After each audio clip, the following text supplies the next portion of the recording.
Bhartrihari Subhashitani first year first bit. చూడండి ఇక్కడ మెటీరియల్లో ఎవరికైనా ఫస్ట్ అని ఉంటుంది, బిట్ నెంబర్ ఉంటుంది. సో ఆ బిట్ నెంబర్ చూసుకోండి. ఏకం శ్లోకం పూరయిత్వ తస్య భావం లిఖత 1/6 మార్క్స్. ఫస్ట్ బిట్కి ఫస్ట్ పోయమే వస్తుంది అనమాట. సో ఒకటే లెసన్ ఉంటుంది ఫస్ట్ ఇయర్ వాళ్ళకి, భర్తృహరి సుభాషితాని. ఇంకా అది మోడల్ పేపర్లో ఎలా ఇస్తారనేది చూసుకుంటే,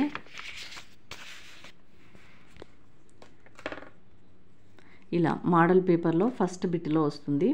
ఏకం శ్లోకం పూరయిత్వ భావం లిఖత అని వస్తుంది. 2 పోయమ్స్ ఇస్తారు మీకు. 2 పోయమ్స్కి 1/6 మార్క్స్.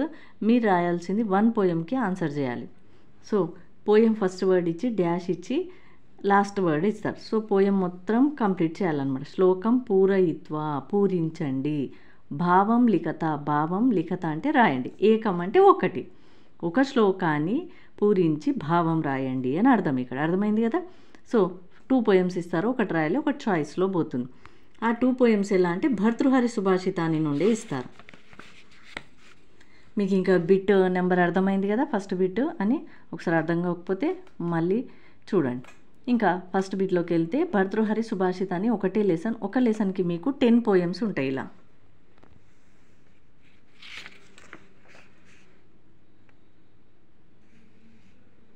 ఇలా 10 పోయమ్స్ అంతే. ఇంకా నెక్స్ట్ లెసన్ అనమాట. ఇక్కడ 10 పోయమ్స్ ఉంటాయి. 10 పోయమ్స్లో నుంచి ఫస్ట్ 1 to 5 పోయమ్స్లో నుంచి ఒక శ్లోకం వస్తుంది. 6 to 10 పోయంలో నుంచి ఒక శ్లోకం వస్తుంది. సో మీరు ఏదైనా 1 to 5 కానీ 6 to 10 కానీ పర్ఫెక్ట్ నేర్చుకుంటే సరిపోతుంది. 1 to 5 పోయమ్సే కొద్దిగా ఈజీ ఉంటాయి. ఇంకా ఇలా అజ్ఞః అని ఇచ్చి డాష్ డాష్ అని ఇచ్చేసి నరం న రజ్జయతి అని ఇస్తారు. సో మీరు ఈ శ్లోకాన్ని మొత్తాన్ని పూరించాలి. ఇంకా శ్లోకం మొత్తం రాసిన తర్వాత పోయిట్ ఇంట్రడక్షన్లోకి వెళ్ళాలి. అయం శ్లోకాః భర్తృహరి సుభాషితాని ఇతి పాఠే అస్తి. ఆధార గ్రంథః నీతిశతకం కవిః భర్తృహరిః. ఈ శ్లోకం భర్తృహరి సుభాషితాని అను పాఠంలో కలదు. ఈ పాఠంలోని శ్లోకములు భర్తృహరి రచించిన నీతి శతకం అను శతకం నుండి గ్రహించబడినవి. ఇంగ్లీష్లో రాసేవాళ్ళు. The present shloka is taken from the lesson Bhartrihari Subhashitani written by Bhartrihari. The shlokas in this lesson are taken from the Niti Shataka Bhartrihari. So తెలుగులో రాసేవాళ్ళు ఇది రాయాలి, ఇంగ్లీష్లో రాసేవాళ్ళు లాంగ్వేజ్ ఇలా రాయాలి. ఇక్కడ మీకు ఒకవేళ అంత హార్డ్ వర్డ్ అనిపించింది భర్తృహరి సుభాషితాని అనేది ఇంగ్లీష్లో రాసుకోవచ్చు, లేదు మేము రాయగలం సంస్కృతిలో అంటే రాయచ్చు. తెలుగులో రాసేవాళ్ళు ఇదంతా చాలా హార్డ్గా ఉంది మేడం ఇంత రాయలేము అనుకున్న వాళ్ళు ఈ శ్లోకము భర్తృహరి సుభాషితాని అనుపాఠం నుండి గ్రహించబడినది. గ్రంథం నీతి శతకం, కవి భర్తృహరి అని రాస్తే సరిపోతుంది తెలుగులో. దీని మీనింగ్ ఇదన్నమాట తెలుగులో. అలా తెలుగులో రాసినా సరే, ఇలా మొత్తం మీకు వచ్చు సంస్కృతిలో రాయగలము అనుకుంటే రాయండి. ఫుల్ అవుట్ ఆఫ్ 6 మార్క్స్కి 6 మార్క్స్ పడతాయి.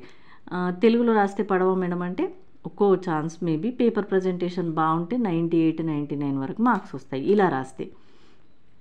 ఇంకా పోయంలోకి వెళ్ళిపోతే, పోయం మీకు సంస్కృతి కాబట్టి కొద్దిగా రాదు, నేను చెప్తూ ఉంటాను, చెప్పిన పోయంనే నేను ఒక సెకండ్ టైం ఇస్తాను అప్పుడు అనండి.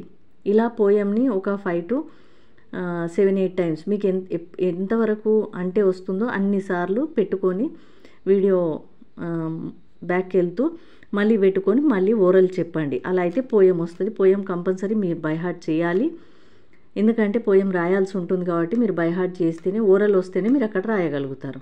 ఓరల్ వచ్చిన తర్వాత ఒక 1 to 5 టైమ్స్ అప్పుడప్పుడు ప్రాక్టీస్ చేస్తూ ఉండండి. చేస్తూ ఉంటే మిస్టేక్స్ పోకుండా ఉంటాయి. వితౌట్ మిస్టేక్స్ ఉంటేనే ఫుల్ మార్క్స్ పడతాయి.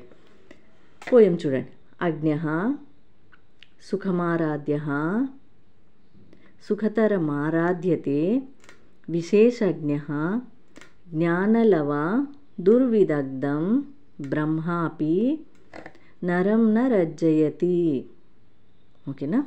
సో అజ్ఞః డాష్ డాష్ న రజ్జయతి అని ఇచ్చినప్పుడు ఈ పోయం ఇలా ఫిల్ చేయాలి.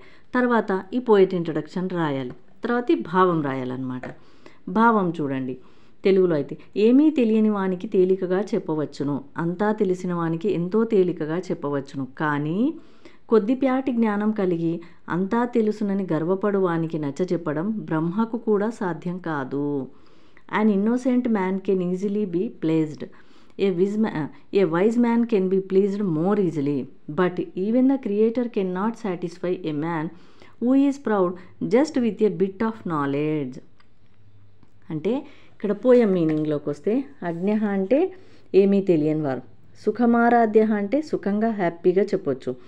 సో సుఖతరం ఆరాధ్యతే సుఖంగా చెప్పొచ్చు తెలిసిన వాళ్ళకు కూడా, అన్నీ తెలిసిన వాళ్ళకి. జ్ఞాన లవ దుర్విదగ్ధం, జ్ఞానం విధంగా డిఫరెంట్ టైప్స్గా విధ విధాలుగా, అంటే సగం తెలుసు సగం తెలియదు, ఆఫ్ నాలెడ్జ్ వాళ్ళకి నరంన రజయతి, ప్రజలు కాదు కదా బ్రహ్మ, లార్డ్ బ్రహ్మ దిగొచ్చినా కూడా అలాంటి వాళ్ళకి చెప్పలేము అని కవి మనకి చెప్తున్నారనమాట. సో యాజ్ ఇట్ ఈజ్ భావం ఇలానే రాయాలా అంటే ఇలానే రాయాల అవసరం లేదు. ఒకవేళ మధ్యలో ఏదైనా వర్డ్ మర్చిపోతే అక్కడే ఆగిపోకుండా, టైం వేస్ట్ చేసుకోకుండా మీకు తెలిసిన ఓన్ వర్డ్స్ యూజ్ చేసుకుంటూ భావం అనేది కరెక్ట్గా ఉంటే సరిపోతుంది. ఓకేనా? ఇదే భావం రాయాలి ఇలానే అని ఏం లేదు, కొద్దిగా మీరు ఓన్గా కూడా రాస్తూ అక్కడ భావం అనేది మనకు ఏమీ తెలియని వానికి తేలికగా చెప్పవచ్చు, తెలిసిన వాళ్లకు కూడా అంతే తేలికగా చెప్పవచ్చు. మిడిమిడి జ్ఞానంతో ఉండి గర్వపడే వాళ్ళకి బ్రహ్మదేవుడైనా చెప్పలేడు అలా మన ఓన్ వర్డ్స్లో రాసినా సరిపోతుంది. ఇంకా మరి సెంటెన్స్ ఫార్మేషన్ కరెక్ట్గా చక్కగా ఉండాలి. ఒక్కో మెటీరియల్లో ఒక్కో విధంగా వస్తుంది, వర్డ్స్ అటు ఇటుగా ఉంటాయి, కొద్దిగా మీనింగ్ వర్డ్స్ చేంజ్ అయినా మీనింగ్ ఇదే ఉంటుంది, వర్డ్స్ చేంజ్ అవుతాయి. సో అలాంటప్పుడు ఇదే రాయాలి, ఇక్కడ ఒక మెటీరియల్లో ఉన్నది అది అని అంటూ ఏమీ ఉండదు. పోయం రాసిన తర్వాత పోయెట్ ఇంట్రడక్షన్ రాసిన తర్వాత భావం. ఓకేనా? అండ్ పిల్లలు ఫస్ట్ ఇయర్ ఫస్ట్ టైం కాబట్టి ఎగ్జామ్ రాయడము ఫస్ట్ రోజే ఉంటుంది సాంస్క్రిట్ ఎగ్జామ్, కన్ఫ్యూజ్ అయిపోతారు. తెలుగు ఇంగ్లీష్ రెండిట్లో రాయాలంటే అవసరం లేదు, ఏదైనా ఒక లాంగ్వేజ్ చూస్ చేసుకొని మీకు ఏదైతే కరెక్ట్గా వచ్చో ఆ లాంగ్వేజ్ చూస్ చేసుకొని తెలుగు ఆర్ ఇంగ్లీష్లో ఏదైనా ఒక లాంగ్వేజ్లో రాస్తే సరిపోతుంది. నెక్స్ట్ ఇలా 5 పోయమ్స్ ఉంటాయి. 5 పోయమ్స్ చక్కగా బై హార్ట్ చేయాలి, పోయిట్ ఇంట్రడక్షన్ నేర్చుకోవాలి.